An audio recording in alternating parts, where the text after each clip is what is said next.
My brother and I are back to bring you Lorcana Twins Talk number 2. We're going to pick up right where we left off last time. On our last week's episode, we had just begun discussing the Enchanteds that had been revealed so far. And, we didn't have any more to share as of that point, but now they've all been revealed within the past week. Yep. So we're going to show off the remainder that we didn't get to talk about in last week's episode.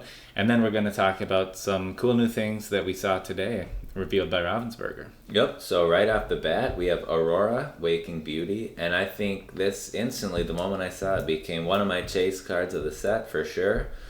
She's just such a classic character, and then the artwork on this card is just phenomenal. I think it's really cool how they've got the main scene there, but then they're kind of working in almost into the sheets on the bed, like another scene of outside. Like there's the castle and the rolling hillside, and just a gorgeous card to look at. And the card being a legendary in its normal version too, I think will, in addition to this being a classic Disney princess, just make this a one of the more expensive ones if I had to guess. Yeah, I know in the first chapter I really had to have the Aurora Enchanted, Dreaming Guardian, and when I saw this one too, I just had the same feeling. Like it's such a cool art style, very unique, and I think there's so much going on here, and the colors are amazing. So definitely one I would like to get as well.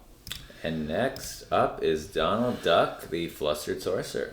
Yes, this is a very cool looking version of Donald here. He looks very magical. He's got his wizard's hat there and a nice staff, and he's in the air. So I don't know if he's like jumping off of his pile of papers or if he's somehow levitating himself.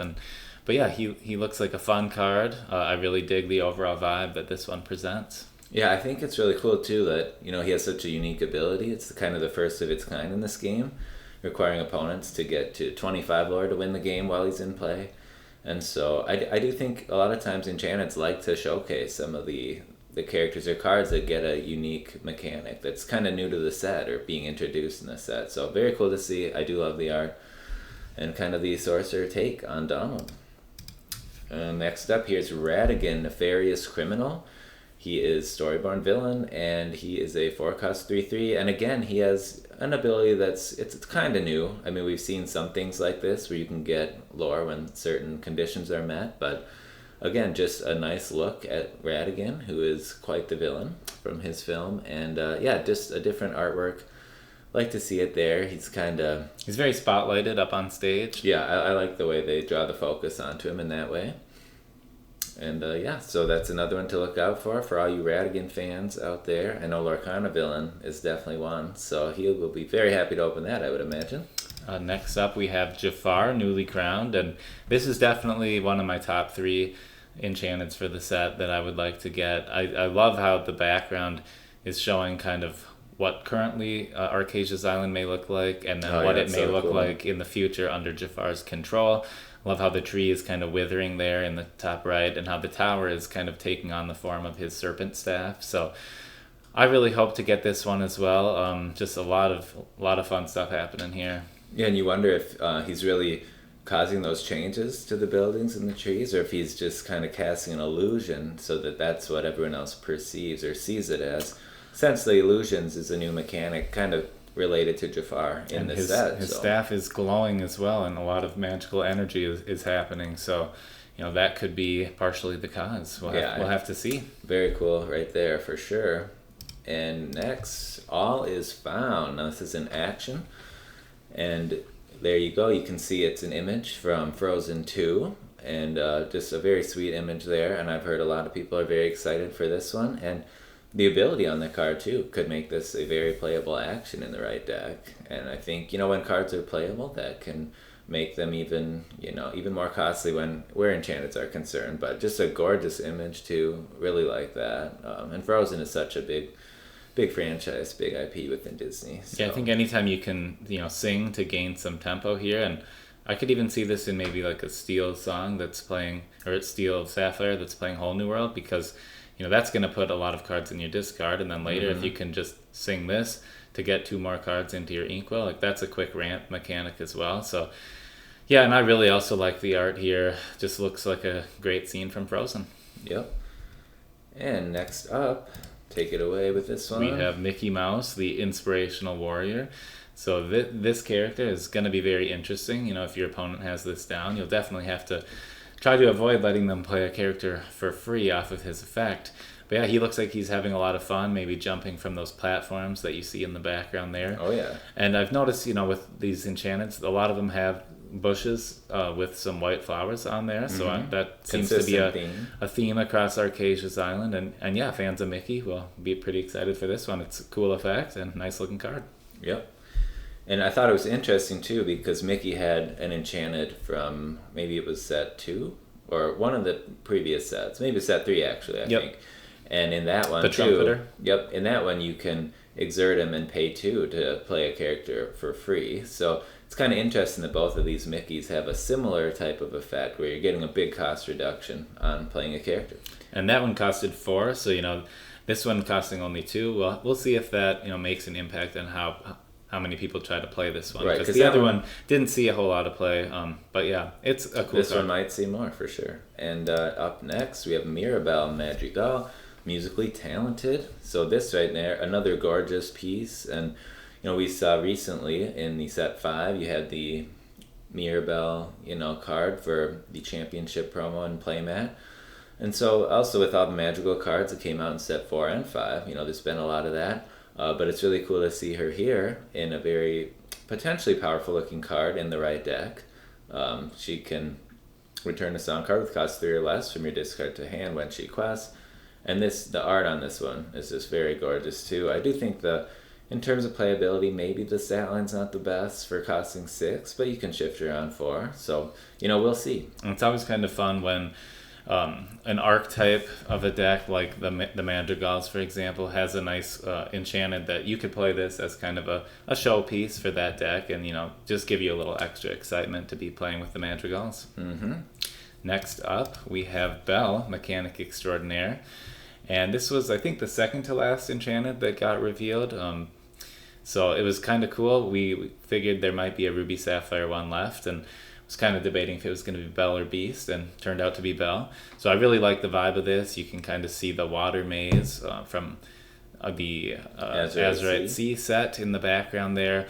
But now she's kind of taken to the skies and is maybe sailing above the island there. And looks like she's made quite the contraption that she's at the helm of. And yeah, you can see more of those trees in the background, and definitely showcases kind of her engineering aspect here with everything she's put together. And really cool ability, I think, just being able to shift for cheaper, based on the number of items in your discard. And we all know that new 3-drop Belle that can just banish items to play it for free. Like, that's a helpful way to kind of get some items in your discard. So this just makes that even potentially better if you can try to close out a game with some quick lore burst. Yeah, I think it is really cool how they incorporate part of the story of Lorcana into it, where you can tell they just made it through the maze and now they're on Archazia's island, and we'll see where they go from here. But yeah, and then next up we have Bolt Superdog. Now I think this one is really cool, and because early on we had seen the standard art for Bolt, and which is on one of the packs as well, and that just seems pretty representative of the set. And I know it's a lot about pets. So it's really cool to see him getting a feature here, and a very cool dual ink card too with Amber Steel. And this one seems potentially pretty playable in the right deck as well, so that's nice. And with this being its first time of this franchise making its way into Lorcana, it's nice that it got the Enchanted treatment. And it looks like the artist is the same one that did the Tamatoa that we looked at last week, so I'm really a fan of Beatrice's art here. I think it looks really fun, and the way the lightning is kind of coming out of his paws there, so big fan of Bolt. And lastly, and this was the final Enchanted that was revealed this time around, and we have the Tramp. And he has a nice kind of rustic kitchen scene here. Looks like he's got some baguettes and is enjoying some pasta, which I could go for some pasta right now. Yeah, we were kind of discussing what we thought the last enchantment would be, and we knew it was probably going to be an emerald card, and so we were kind of going through the list of contenders that might make sense, and I was kind of hoping of the ones that we had considered that Tramp would get a nice feature, and it also makes sense again with kind of the pet theme. Although he's more of a loner in the movie, I believe, and not necessarily a pet right away. But yeah, I think with Archazia's Island having a lot to do with different animals, this is a good one to include. So I'm glad they went with the Tramp. And I've seen some people, theory crafting some decks for set 7, and he might have been featured in one of them at least. So unless it was his other version, I'm not quite sure. But this one's looking very nice. I do love, whenever a card is full art, it just really lets you see more of the piece. So again, very cool. So that's all of the enchantments that are going to be in this set. And I will say, for me, I don't know about you, but I think Aurora is toward the top of the list for like one of my favorites, and then the Tamatoa as well. And I do think Jafar, like you mentioned, is up, and also Donald Duck, really like that. Yeah, I mean they're all good in their own way. This time around, I think I like basically every single enchanted, so it's gonna be just exciting when you open the pack to try to look for that little rainbow hexagon on the bottom. Like I just know that's gonna be an exciting moment for people when they find one. It's been a while since I've opened an enchanted, so I think I'm about due, and I think you are too as well. So maybe we'll hit it big this set, but that'd be nice. Wish everybody luck in their pack opening next weekend. Yes. And now, going into this upcoming set, there are some OP promos for going to local stores to play, and these are some of those. So there's Kronk, Laid Back, a Duel Link card right there, Amethyst Emerald, and then you have Snow White, Fairest in the Land. That's got a cool, unique ability that's pretty new, I would say. And then Perdita, another Duel Link card with the Amber Sapphire there, and then Li Shang, Ruby Seal. So I think it's cool that they're really highlighting a lot of the Duel Link cards for this. And a lot of these are kind of on the rarer side, too. I like that they represented all 6 inks in the Duel Inks as well. And then Snow White on the side there. Very emblematic just of Disney in general. She's such a popular character who's been around for a lot of years. And yeah, I think all of these look exciting to get. So it's always fun just to go play locally. But then, to get these kind of just prizes for showing up as well. That's always fun. And I guess also to note, the symbol on the bottom of the card has been changed to the OP symbol now going forward. So that's just something to note there too. It also looks like maybe behind the lore symbols there might be one of Archazia's thought scrolls, possibly, is those nice kind of blue, almost translucent scroll there. So I like how every time they try to add something different to the OP promo cards that kind of ties it back to the set. And then along with that, there are also some pins. And there's the Bolt Superdog and Mad Hatter Unruly Eccentric. And then there's the Amber Ink pin right there as well. So I wonder if going forward they'll do like one of those every set until they've covered all the bases, but we'll see. And then another lore counter, which in this case is that Bell Mechanic Extraordinaire. So again, another Duel Ink card getting showcased, the first one on a lore tracker. So. I always enjoy trying to collect the pins and the lore tracker, and all of these look really nice and fun. Mm-hmm. And then today we also got to see first information about... This is a promo that is on an Icebreaker, and this is the seasonal promo. So for any Ravensburger held events or what have you, starting with the release of Archazia's Island and around that time frame. So like when we went to DLCs, a couple of those in the past, like at one of them you could get a Flotsam and Jetsam promo, and in another one there was a Kristoff. Yep. So I mean, maybe if you go to an event like Gen Con, there's a chance that if Ravensburger is there in an official capacity, maybe a promo like this would appear there. Or at a DLC if there are any soon. We're not sure about that because there hasn't been any announcements lately. Yeah, I think we missed out on the last one of these. It was Aladdin, the Ruby one from set 6. But just fun to know there's an additional promo card out there if you're able to attend one of these events. Yes, and then today there was quite the surprise. There were a lot of images revealed for some of the products for set 8. We don't even have set 7 yet, but Reign of Jafar will be coming toward the end of May and early June. And so here's a look at the booster box for I know back set. When they kind of spoiled at one of the, I think it was at Continentals maybe, when they showed off set 7 and 8 that were coming up, or it could have been at a DLC a little while back, but yeah, we saw Archazia's Island and Reign of Jafar mentioned at the same time, and they both seem super cool to me, but I've always been a huge fan of Jafar and Aladdin in general, and like the desert theme seemed like it could be really nice, so loving the colors they're going with here, and the red as well. But yeah, we have a nice Jafar character right there in the middle of the box, and then it looks like Rapunzel is off to his right, and we have Minnie Mouse holding a shield, and it looks like a flashlight on the left, and then down low there we've got Tiana. Looks like she might be singing, so I wonder if she might have a singer keyword possibly. And the outfit makes me think probably Amber, but Probably a good guess. and then because she's on the Amber Amethyst starter deck, it looks like that Bruno is probably an Amethyst character there, and looks like he's being welcomed back, or he's happy to be back from somewhere. I'm not sure, but yeah, it looks like some nice art across all those characters. And the closer look at the pack, so here's Jafar right here. It's very cool, and how can you not have Jafar on the pack when the set's kind of named after him? And then next up there is Minnie. Now I think this is pretty interesting. Looks like she's holding a flashlight of some kind that she's wielding. And then a shield as well, and she's clearly staring at some sort of threat. Almost looks like she's in a forest, and also her shield seems to maybe have the amber kind of weave pattern on it. So I wonder if she's at least in amber, if not a couple different colors there. And then there's a couple of cute little forest animals. I love the forest animals. And wait, I mean, what is that back there? Is that a Stitch riding a Goomba? Do I see? I think so. Behind me? Oh, yes. It is not indeed. Not in the Minnie Mouse art there, but No. she looks like kind of nervous, whatever she's looking up at. So But Stitch might like to get in the art somehow.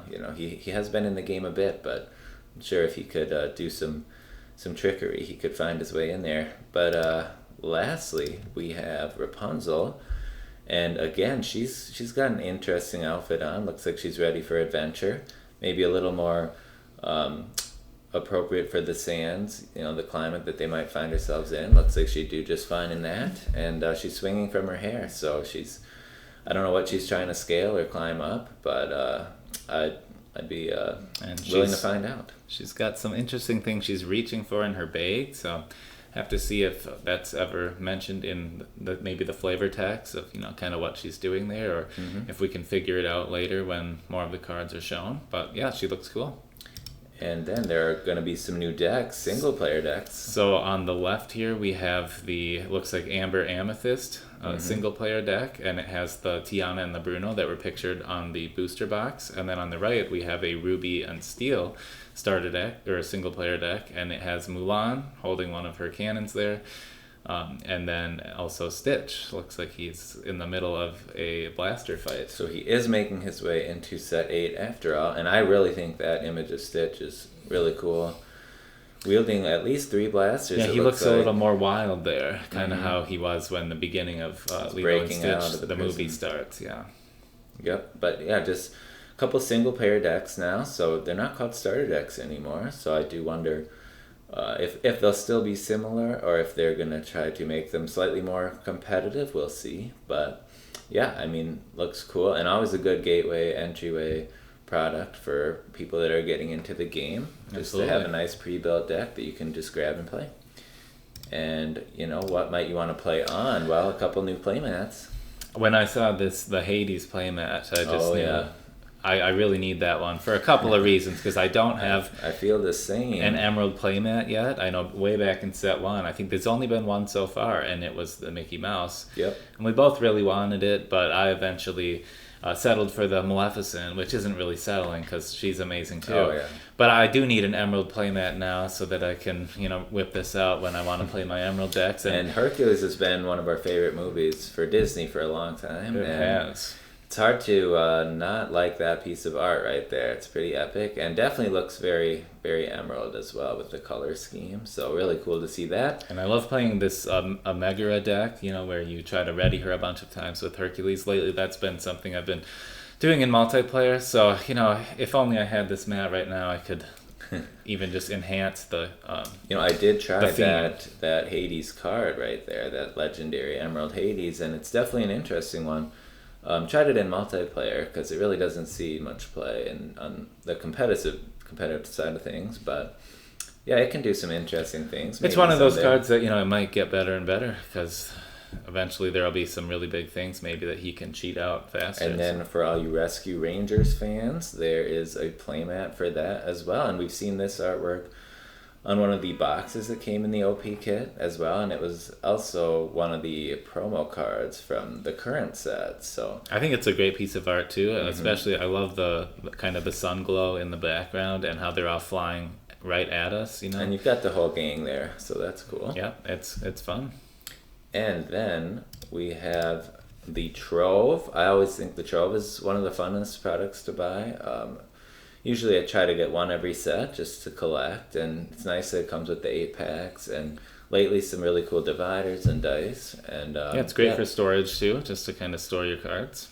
Because it can fit a whole play set of the set within it if it's not sleeved anyway, but it's just really cool art as well. So you see again, there's the 3 characters from the packs. Looks like Jafar has some of his little scarabs flying around. And on the other side panel, it looks like you have Tiana and Bruno again, and they've hidden the other panels for now, I guess. So we won't get any more sneak peeks into what other characters might be coming. But I did also want to point out that we've seen a different, like slightly different version of this Jafar, where he's maybe sitting in the throne. I know they used that image for promotional materials before, and it's very similar to this one, but it makes me wonder if one of them might be like a legendary card or something from the set, and the other one could possibly be like a set championship promo version. Kind of like with Ursula. Just a potential. Yeah, Ursula was the same way back in set 4. When the set was kind of all about her and the Deep her Trouble clutch for power. The Deep Trouble game had the set championship art on it. And I think the packs had the regular version possibly. So yeah, just something that I noticed and could possibly be the artwork for the set championship, the other one maybe, or this one. So. And then speaking of that team type game with the Deep Trouble, here we have Palace Heist, Illumineer's Quest. So this will be the second Illumineer's Quest, which is very cool to see. We did wonder if, since they did it for Ursula in set 4, if they would also do it in set 8, and it looks like it might be a pattern starting to form. So it says you can team up to defeat Jafar. And I do think this is really cool, like within the story of Lorcana, to know that this is kind of what the sets have been building toward, and now, will the Illumineers prevail against Jafar? We'll have to see. And if they do, where will they go next? Because we know Fabled is coming right after this, so it'll be interesting to see how they transition from the Jafar set to the Fabled. Yep. So yeah, I mean, we're really excited for set 7, which is releasing soon. I know a week from this Friday we will have a pre-release draft event at our local store, so we're going to go to that. That'll be really exciting. We don't get to do too many drafts, so it's kind of a unique format, and always fun when that's like the first time I've opened cards from the set to get to play with them right away and use some cards that normally maybe won't end up seeing much competitive play, but that are still good in the draft. I think it's always a little harder to predict what people are going to play when you're in that draft environment, because you're kind of forced to use what you're opening or what you're selecting as packs are being passed around, and yeah, it's just kind of more of a free-for-all type feeling, and I think it's really fun. And yeah, about this Palace Heist Illuminous Quest game, I think it's really nice to have a different way to play Lorcana as well, because not everyone wants to do one-on-one, competitive games all the time. It's kind of fun to work together, with friends or family, and kind of work towards an objective and take time to build, specific decks that maybe play better against Jafar. I know Ursula, it was a lot of fun competing against her in the Deep Trouble game back in set 4. So cool to see they're still doing this. And, maybe in set 12 we can get Hades, because that would be nice. Or some other Disney villain if they keep going with this pattern. Oh, yeah. And I think it's fun, too, that they, at least with the Ursula, and it came with decks that you could use, right out of the box, which is good for people that maybe don't even have any Lorcana at all. They can still go out and get this and kind of learn the game from there, and maybe get into the game because of a product like this, if they're more typically into board games or something like that. And otherwise, it just is a nice, unique challenge, like you said, for people that, if you want to take a short break from competitive or 1v1 play. I know we love competitive play and could play that way all the time. But yeah, it's fun to have another side option as well. Yeah, and this Jafar. And hey, we're challenging like the Ursula ones. If you try the harder difficulties, you probably will have to make your own decks for that, because yeah, she was tough. She gets powerful.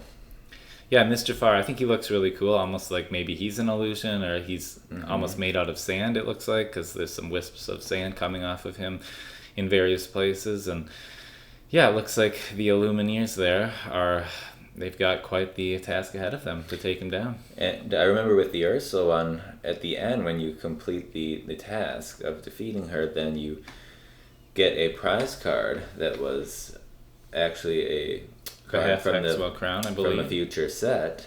And so I do wonder if there will be a card from perhaps set 9 in this box that, when you defeat Jafar, that you can get early access to. So that'll be exciting to see as well. And set 8 is releasing at local game stores, I believe, on May 30th. So that doesn't sound too terribly far away. So just a lot of exciting things happening in Lorcana right now.